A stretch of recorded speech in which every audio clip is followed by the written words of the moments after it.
जय श्री राम।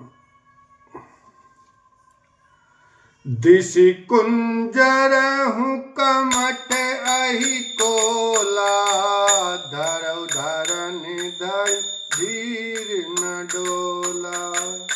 राम चहई शंकर धनु तोरा, हो सजग सुनियाय सुमोरा। हे दिग्गजो, हे कच्छप, हे शेष, हे वाराह, धीरज धरकर पृथ्वी को थामे रहो, जिसमें यह हिलने ना पावे। श्री रामचंद्र जी शिव जी के धनुष को तोड़ना चाहते हैं। मेरी आज्ञा सुनकर सब सावधान हो जाओ। चाप समीप राम जब आए, नर नारी ने सुर सुकृत मनाए। सब कर संशय अर्य ज्ञानु, मंद महीपन कर अभिमानु। श्री रामचंद्र जी जब धनुष के समीप आए, तब सब स्त्री पुरुषों ने देवताओं और पुण्यों को मनाया। सबका संदेह और अज्ञान, नीच राजाओं का अभिमान। भृगुपति केरी गर्भ गरुआई, सुर मुनि भरन केरी कदराई। ये कर सोचु जनक पछितावा, रानिन कर दारुण दुख दावा। परशुराम जी के गर्भ की गुरुता, देवताओं श्रेष्ठ मुनियों की कातरता, भय, सीता जी का सोच, जनक का पश्चाताप और रानियों के दारुण दुख का दावानल। शंभु चाप बड़ बहुत पाई, चढ़े जाई सब संग बनाई। राम बाहुबल सिंधु अपारू, चैत पार नहीं कोई कड़हारू। ये सब शिव जी के धनुष रूपी बड़े जहाज को पाकर, समाज बनाकर उस पर जा चढ़े। ये श्री रामचंद्र जी की भुजाओं के बल रूपी अपार समुद्र के पार जाना चाहते हैं, परंतु कोई केवट नहीं है।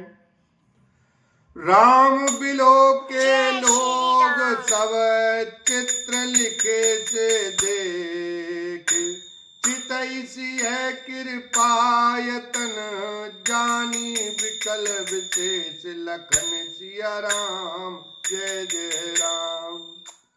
श्री राम जी ने सब लोगों की ओर देखा और उन्हें चित्र में लिखे हुए से देखकर फिर कृपाधाम श्री राम जी ने सीता जी की ओर देखा और उन्हें विशेष व्याकुल जाना।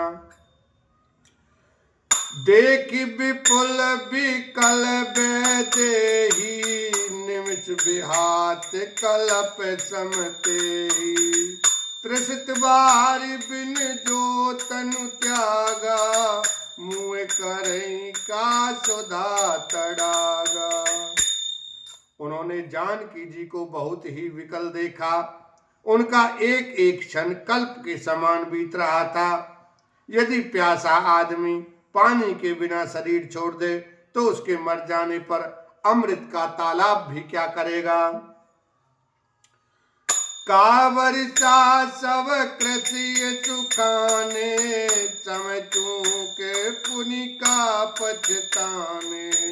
अस जिय जान जान की देखी, प्रभु कुल के लकी प्रीति विशेषी।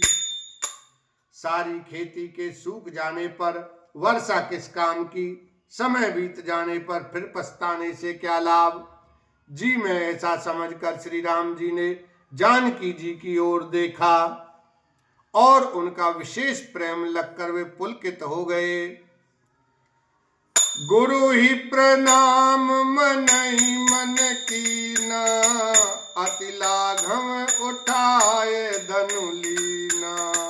दम के उदाम निजम जब लयऊ, पुनि नव धनु मंडल सम भयऊ। मन ही मन उन्होंने गुरु को प्रणाम किया और बड़ी फुर्ती से धनुष को उठा लिया। जब उसे हाथ में लिया तब वह धनुष बिजली की तरह चमका और फिर आकाश मंडल जैसा मंडलाकार हो गया। लेत चढ़ावत खेचत गाड़े, काहुन लखा देख सब उठाड़े। तेईछन राम माध धनु तोरा, भरे भुवन धुनि घोर कठोरा। लेते चढ़ाते और जोर से खींचते हुए किसी ने नहीं लखा, अर्थात ये तीनों काम इतनी फुर्ती से हुए कि धनुष को कब उठाया, कब चढ़ाया और कब खींचा, इसका किसी को पता नहीं लगा। सबने श्री राम जी को धनुष खींचे खड़े देखा। उसी क्षण श्री राम जी ने धनुष को बीच से तोड़ डाला। भयंकर कठोर ध्वनि से सब लोग भर गए। भरे भुवन कोर कठोर, रव रवि बाज तज मार्ग चले। चिक्कर ही दिग्गज डोल मई, आई कोल कुर्म कलमले। सुर असुर मुनि कर कान दीने, सकल विकल विचारहि। कोदंड खंड उराम तुलसी, जयति बचन उचारहि। घोर कठोर शब्द से सब लोग भर गए। सूर्य के घोड़े मार्ग छोड़कर चलने लगे। दिग्गज चिक्काड़ने लगे। धरती डोलने लगी। शेष वाराह और कच्छप कलमला उठे। देवता राक्षस और मुनि कानों पर हाथ रखकर सब व्याकुल होकर विचारने लगे। तुलसीदास जी कहते हैं, जब सबको निश्चय हो गया कि श्री राम जी ने धनुष को तोड़ डाला, तब सब श्री रामचंद्र जी की जय बोलने लगे। सागर रघुवर बाहुबल, शंकर चाप जहाज। चढ़ा जो प्रथम ही मोह बस, बूढ़ जो सकल समाज। लखन सिया राम, जय जय राम। शिव जी का धनुष जहाज है और श्री रामचंद्र जी की भुजाओं का बल समुद्र है। धनुष टूटने से वह सारा समाज डूब गया जो मोहवश पहले इस जहाज पर चढ़ा था, जिसका वर्णन ऊपर आया है। प्रभु दो चाप खंड मही डारे, देख लोग सब भय सुखारे। कौशिक रूप पयो निधि पावन, प्रेम बारी अवगाहु सुहावन। प्रभु ने धनुष के दोनों टुकड़े पृथ्वी पर डाल दिए। यह देखकर सब लोग सुखी हुए। विश्वामित्र रूपी पवित्र समुद्र में, जिसमें प्रेम रूपी सुंदर अथाह जल भरा है। बोलो सियावर रामचंद्र की जय। उमापति महादेव की जय।